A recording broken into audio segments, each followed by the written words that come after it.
Good morning, ladies and gentlemen.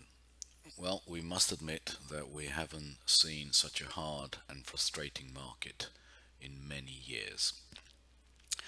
This is a chart of the 5-year note, the yield of the 5-year note, and as you can see, it is triangulating. It is within very clear bands, and all we can say is that we are prepared to go with the break of either side, as the arguments for both are equally strong in our view. The argument for much higher yields is well known. It is Trump, it's tax cuts, it is reflation. The argument for lower yields is that it's all overdone and that Trump can do very, very little without Congress, and it's a very big question whether Congress will want to stake everything on the throw of a Trump reflation trade, and the fact that positions in the fixed income market are incredibly stretched. The commitment of traders is now at the highest level it has ever been historically on the short side, and therefore it argues that almost everybody is short prices and therefore long yields. Maybe that is why we've had this kind of behavior until something definite comes out and we can restart a trend. It would make sense, and if we change that to a weekly chart, we can probably see it, that the break will be eventually higher, simply because it is the market has had almost no success in closing below the 1.87 yield level in the 5-year note. It broke it back in the early part of the year, and although it has tried many times to close below it, it has never succeeded. So, absolutely prepared to go with any daily and weekly break of either line. It should certainly be good for at least 30 or 40 basis points. We would expect, as before, a break of the upper lines to take us to at least 216 or even 235 in yields. And if we have a look at the 10-year note, we see an almost identical triangle with yields absolutely unable to resist breaks below 235 to 237, and looking probably to retest this line, and we are prepared again to go with breaks in either direction. We have set alerts on these lines, and we will be following them very, very carefully.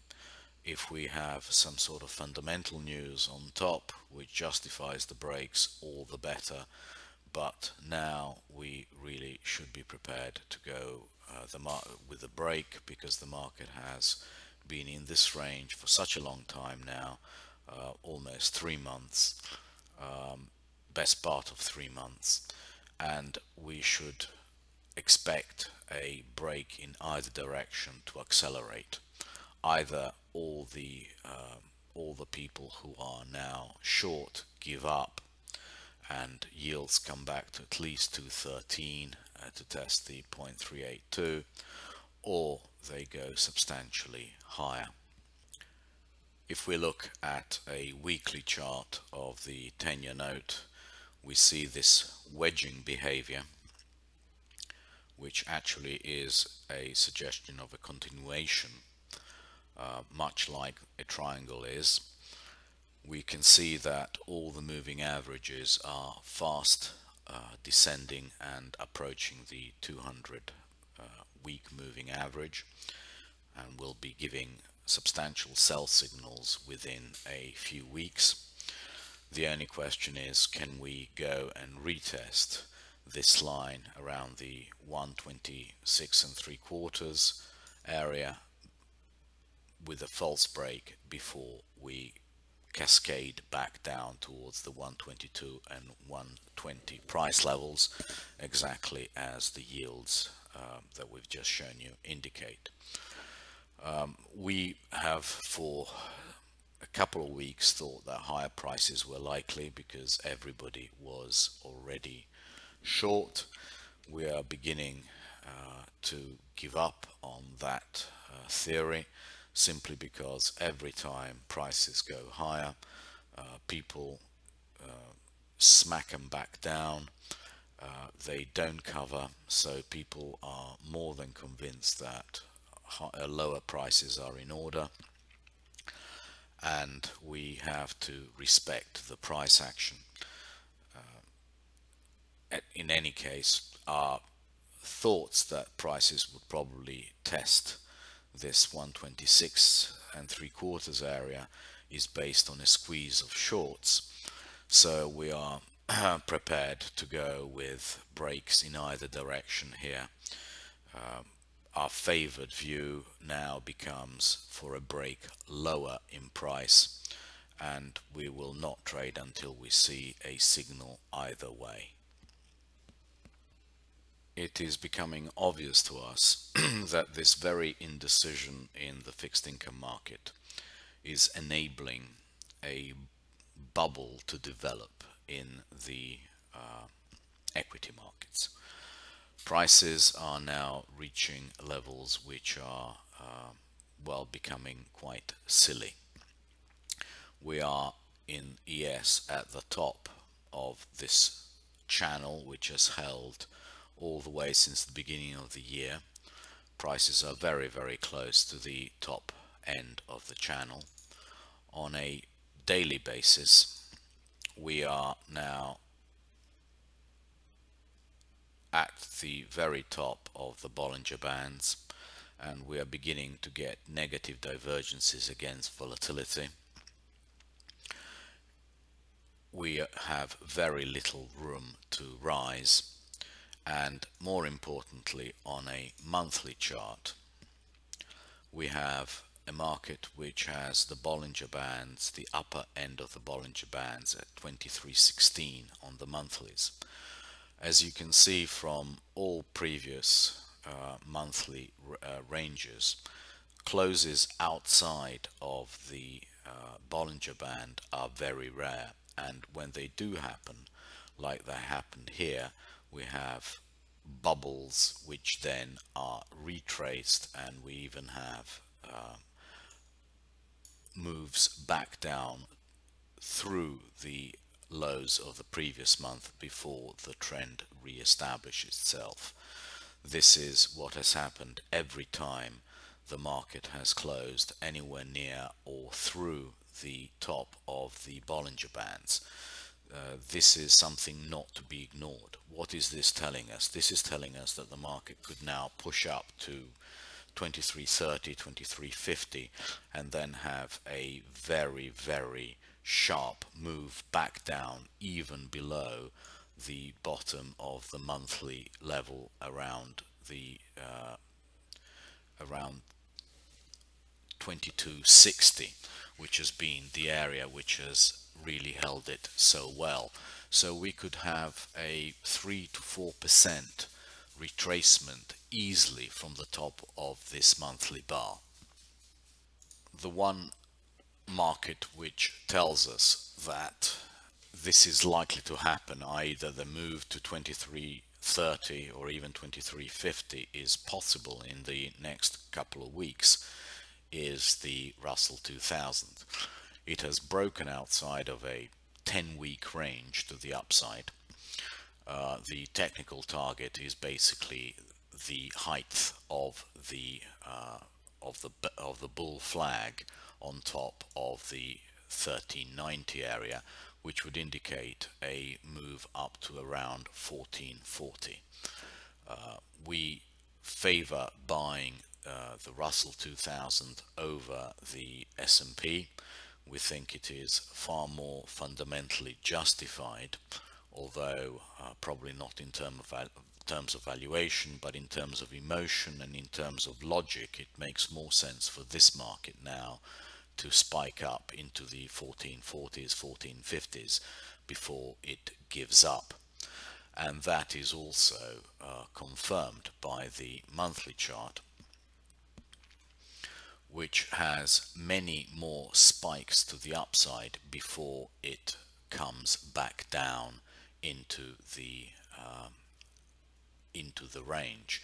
As you can see here, it has several spikes to the upside, and even here the level to watch in the Russell 2000 is 1395, and that is the level where the Bollinger Band comes in.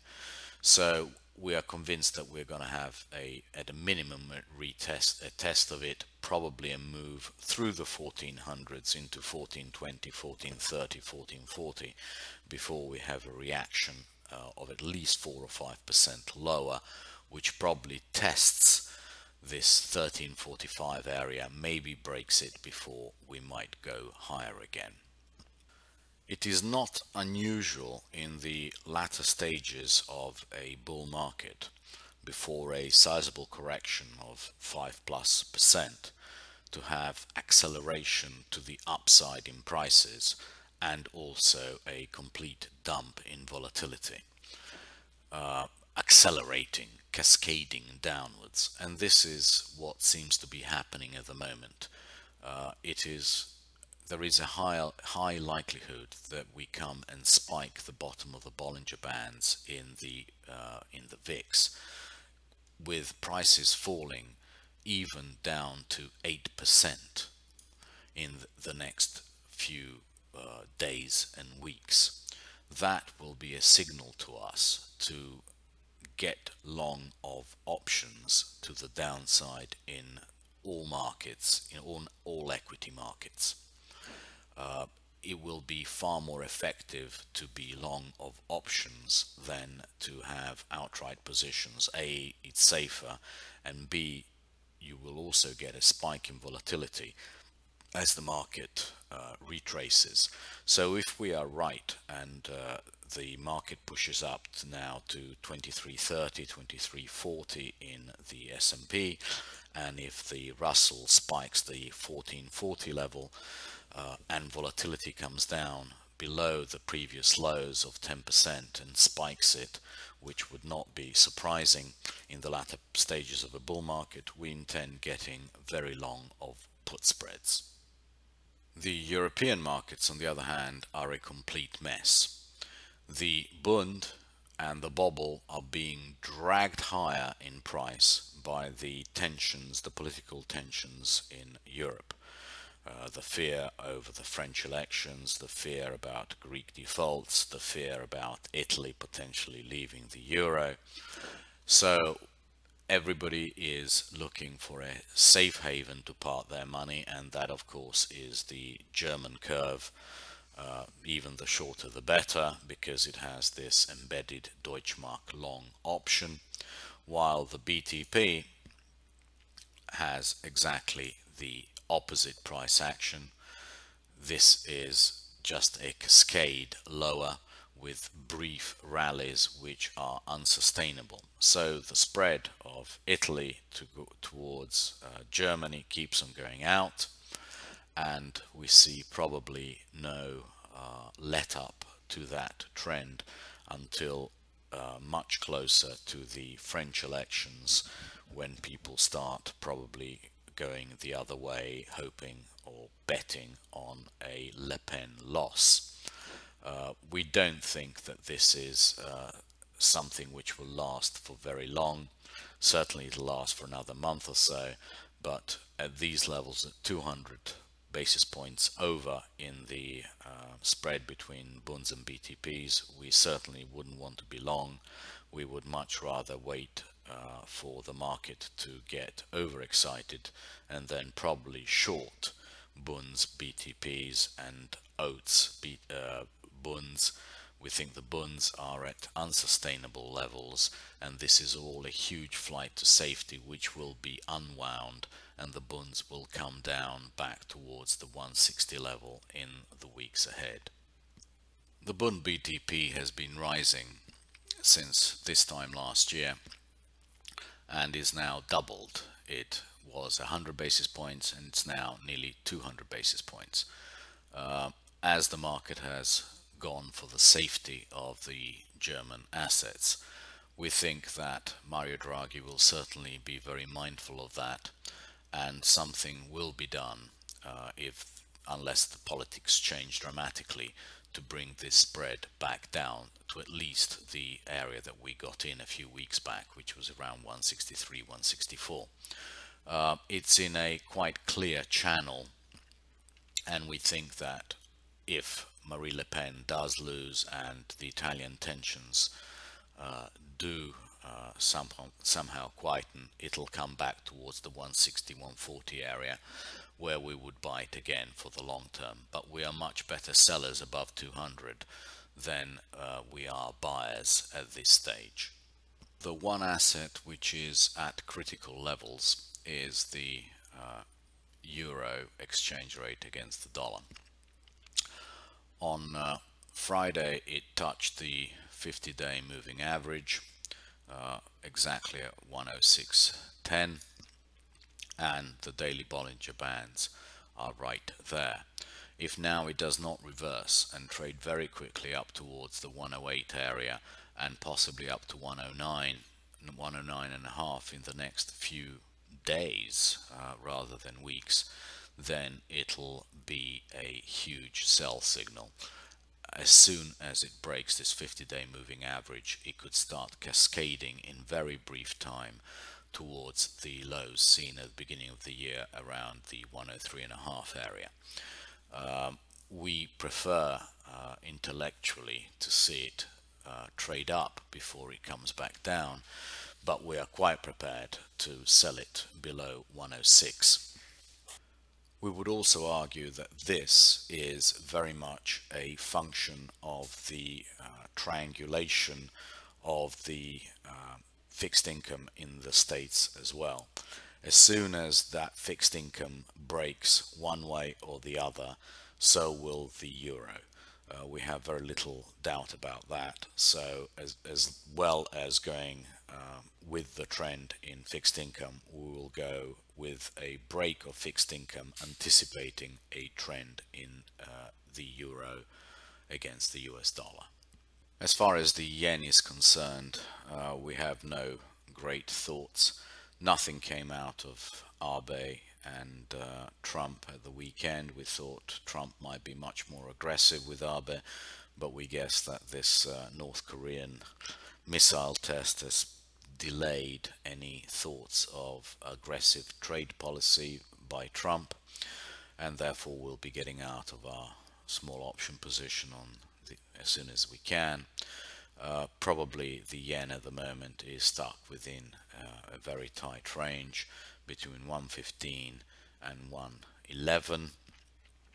We have no great thoughts apart from the fact that if the equity markets are headed higher by a couple of percent over the course of the next couple of weeks before they come off, it would make sense for the yen to be weak, i.e. for dollar yen to go back up towards the 115 area, 117 area, before we have a cascade lower as the risk off comes about, and we could have quite a significant move in the yen then, but certainly not until the risk off is manifested, and we think we're still a couple of weeks away from that. The fundamentals absolutely reflect our views.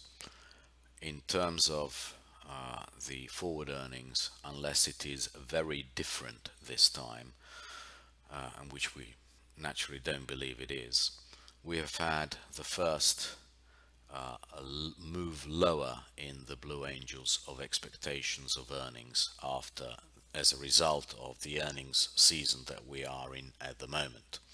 So we are now expecting lower earnings for the remainder of the year while the market keeps on going higher. Could this be an effect of bullishness on the Trump tax cuts and deregulation? Of course it can.